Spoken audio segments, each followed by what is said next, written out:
episode 37 of the podcast. We're going to talk about calm, comfortable, and cooperative, and we're also going to talk about how that relates to counterconditioning and desensitization.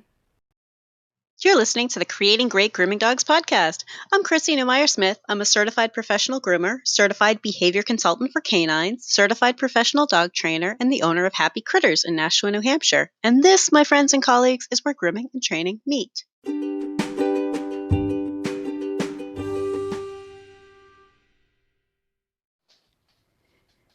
This week I had something entirely different planned, but then last night at a grooming appointment, something struck me that I just needed to talk about today. So, my customer's sister was there with her dog who has got a lot of issues, and she was talking about how, I just have the vet do his nails, right? And I thought about it that's so common for people to think, oh, well, if he wasn't good for the groomer, we'll just go to the vet.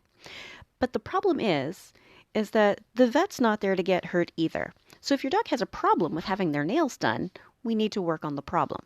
So there are a couple of things that owners do incorrectly, and I understand why. So let me give you a couple of examples. One is the owner that does the stop, stop, stop, stop. Because if their dog's not comfortable, they'll just have the regular person do it. And in some cases, I think that makes sense. There are definitely times where I'm working with a dog and I'm trying to teach that dog to be good for nails, but that owner may have been at the vet's office and said, oh, no, wait, because my groomer is actively working on that right now, right? So there are definitely times where it's like, whoa, stop, because I have somebody else working on that right now. But if it's simply a matter of he looks uncomfortable and we have to all stop. And a lot of owners do that. A lot of owners will stop entirely because they want their dog to trust them.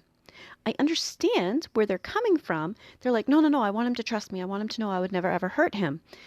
The thing is, though, it does build trust. It teaches the dog that when they feel like something is unsafe, their owners are going to follow through. However, it doesn't teach the dog how to allow you to do things that they thought were scary. It doesn't teach them that it's not scary. It doesn't teach them to be comfortable with it.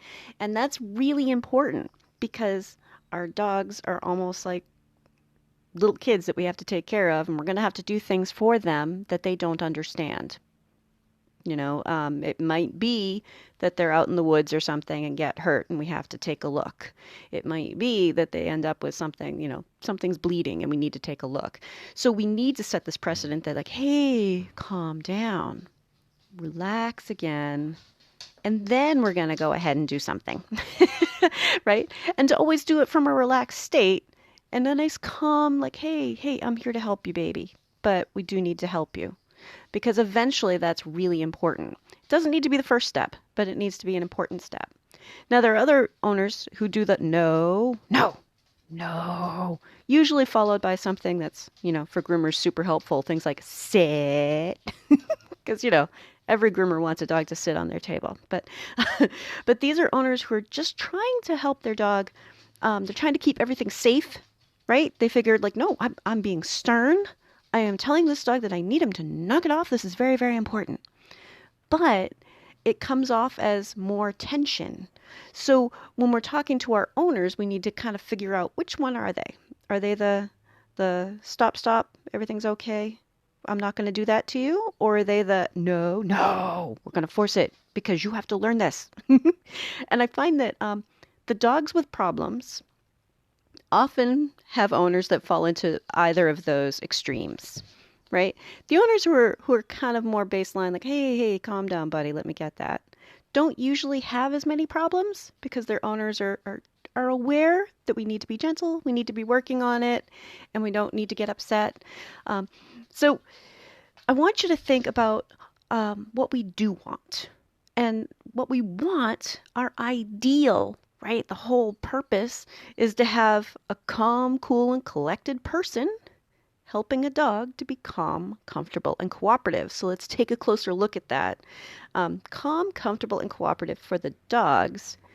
That's to help them feel safe, right? We want them in learning mode. When you're calm, you're able to learn. When you're frantic, when you're anxious, when you're scared, those are dogs that are unpredictable, Or maybe very predictable. Like if you know a dog that isn't particularly friendly, that could be very, very predictable. Like, oh, he's scared, just get away from him. But that's when they aren't necessarily in charge of what their body is going to do in response, right? But a calm dog can think to whatever degree any individual can think. But a calm dog is actively working with you, and we're working on them being comfortable. I'm not saying that if a dog gets scared, we should just keep pressing forward. What I'm saying is if we're always thinking about calm, comfortable, and cooperative, if they become uncomfortable, we return them to comfortable, but not necessarily entirely disengage. We don't just say, oh, never mind. um, Unless something dramatic happened, like, I mean, if you are really worried about becoming injured or a dog getting hurt, then you are way beyond that point. Does that make sense? I want you to think about that. Like, oh, if the dog is like actively trying to injure me, then that's a dog that we probably should have stopped working on and should be working on some much more basic things. Now, sometimes those basic things we don't really think about, right? We're like, oh, what? Some dogs are just like this. But sometimes we do need to go back to basics. If they're not calm coming in, how can we help them be calm, right? I think we've all experienced an owner that gets their dog totally worked up. I remember one customer in particular. This woman would drop her little dog off and was convinced that her dog was a nervous wreck if she wasn't there. And she was a nervous wreck too. And this little dog was entirely a nervous wreck because the way this woman dropped the dog off. Her husband dropped the dog off one day and was like, oh, hey, here's so-and-so. What time should I come back and pick him up? 3? Great. Okay, bye. And the dog was fine. Same dog. We had never met the husband. We're like, can you drop off every time? Because the dog was actually pretty nice the whole day, because it didn't have that whole, ah, that whole freak out. So when we talk about helping a dog be calm, even from the beginning, sometimes that's going to mean telling an owner, like, okay, look at the way your dog is behaving right now. You want me to put sharp tools next to his face? That doesn't make sense. Like, what are you working on at home? How can I find you the help that you need? Are you willing to give some things a try? If I can give you some stuff to try, are you willing to go to a trainer? But I can't like pick this dog up at eye level, put him on my table, and put sharp objects between us. And so we need to be thinking about like how can we keep these dogs calm? And if they're wound up before they even come in, it's a discussion we need to have. And sometimes it's silly wound up, but that can still be chaos. That can still be an accidental injury, right? So when we are looking for the dogs to be calm, I want you to be feeling and watching for the body being relaxed. It's not simply a matter of not acting up. I want you to feel for relax. And the way I do that is I get my hand on them and just gently kind of sway with them, right? If a body is stiff, you know it. Put your hand on them. Feel for it. Just a little press in, and if they kind of bounce back with you, right? It's almost like slow dancing, right? They kind of are loose with you. That's what we're looking for with relax and calm. Not a dog who is stiff but being still, because I want you to remember that stiff and still is a warning. Stiff and still is a dog that's giving you the eye, like, I cannot believe she's still coming at me. Are you out of your mind? I'm giving you every indication. I'm stiff, I'm staring at you, and my God, she just keeps coming at me, right? We want them to be relaxed. So even if a dog has become frightened, like the owner who says, stop, stop, stop, stop, stop, right? Instead of stopping entirely, like I'm not going to continue on a dog who is totally frightened, but I am going to continue working with the dog. I'm going to help them calm down in my hands, not like let them run off and regroup, right? I don't want dogs to flee. I don't want them to run away from us as soon as they're scared. That's a bigger message, and it's not really helpful for anything that we're doing. I want them to kind of stay with us and kind of think about what we're doing and help them calm down again.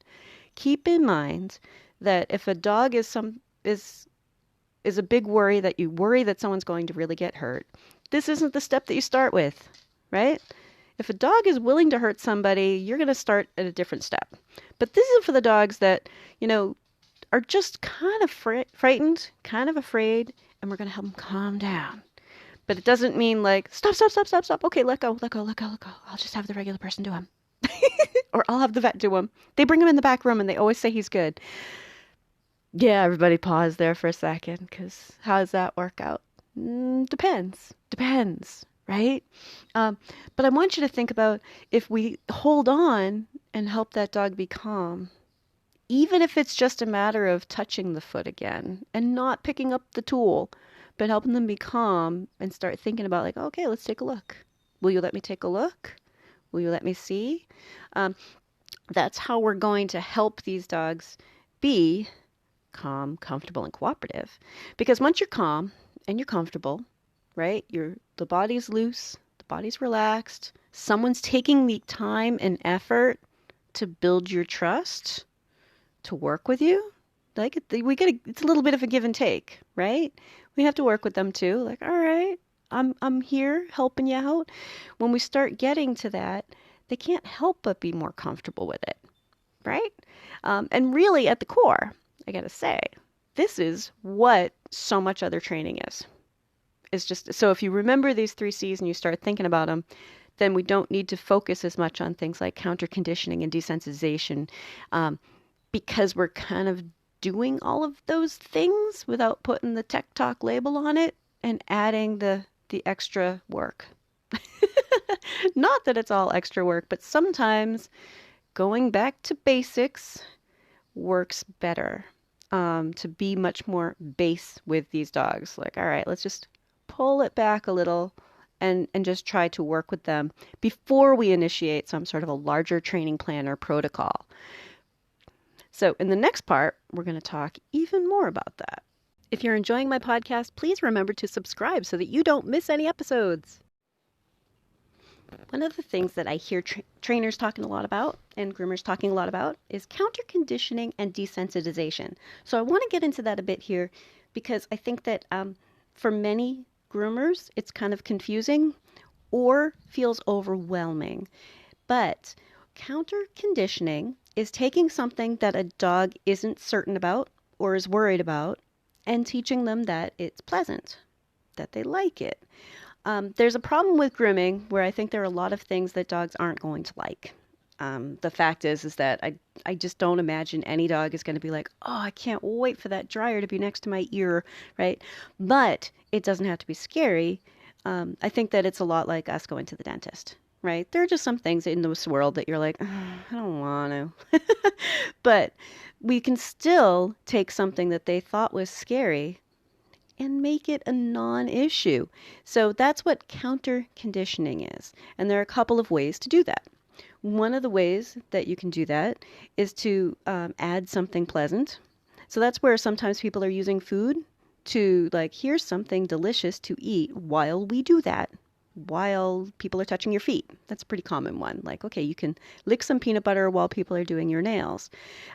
So that's to help a dog think, oh, nail trim is fun peanut butter time, right? We've talked before, though, in a grooming setting, treats can be hard to use. So I don't want you to have to rely on that process in a grooming setting.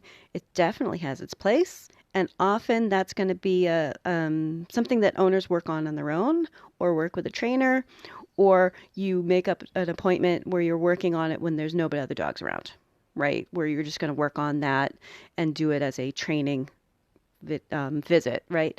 So I want you to think about, if we have food and we're helping them be relaxed about it and we're teaching them that this is okay, that's one way to do it. And use of food in that respect isn't necessarily about an action marked and then rewarded. That's more about, here's some food, go ahead and eat while we do something. So that's classical conditioning, where they're enjoying food and it's being paired with something that they had previously thought was unpleasant, right? I know it sounds so simple, but for many, many dogs, it's not the right choice for them. There are a lot of dogs who aren't going to take treats in a grooming shop. And there are a lot of dogs that are so worked up about something in particular that treats aren't going to be the thing that helps them relax. Treats aren't going to work for that for some dogs, which is part of why we always talk about dogs as an individual. What does this individual respond to? What is he like? What does he dislike? When do things happen? How do things happen? How long has it been happening? Right? Because every dog is different. So counter conditioning, teaching them that something that they thought was scary is not. Right? Now, desensitization is when we gradually and slowly build up the behavior we want around whatever it is that they thought was scary. So, desensitization, a human example of desensitization, if a little kid was afraid of bees, we wouldn't just walk them over to the hive and just work at the hive. Like, come on, there are lots of bees here. Like you could see how that would be terrifying and overwhelming. What we would do is start off maybe just observing a bee behind glass, right? We're at the window and there's a bee outside and there's protection there that a kid understands.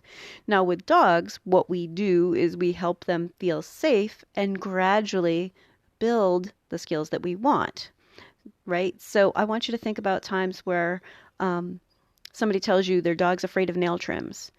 Okay, I get that a lot. Like, my dog is afraid of nail trims because this is kind of my specialty. I do like the dogs who are nervous for grooming, right? So when I hear that, I backtrack to find out what specifically the dog is worried about. Where does the dog get worried? Is it when I reach for their paw? Is it when I reach toward their leg? Is it when I hold their paw and the tool? Right? Every dog's a little bit different in the thing that worries them. But if I want to gradually help them desensitize, help them feel like this is okay, we're building confidence, right? Then I would just gently work on each of those steps. Now, this is where calm, comfortable, and cooperative come in. Part of why I use the terms calm, comfortable, and cooperative is because it really is taking care of counter conditioning and desensitization. Because if we're helping the dog be calm all the time, we're not taking that 2 steps too far, right? We're automatically kind of keeping it small and keeping it contained and helping them be comfortable with the whole process. We're keeping them in their comfort zone and expanding out on it, which is what desensitization is. We're helping them feel like it's comfortable and it's safe, which is what counter conditioning is. But it's for many people, the technical terms freak them out. I know, tech talk, right? Freak them out. A lot of people are really intimidated by things like counter conditioning, desensitization. They find it overwhelming. They're convinced that it's going to be so much harder than it really is.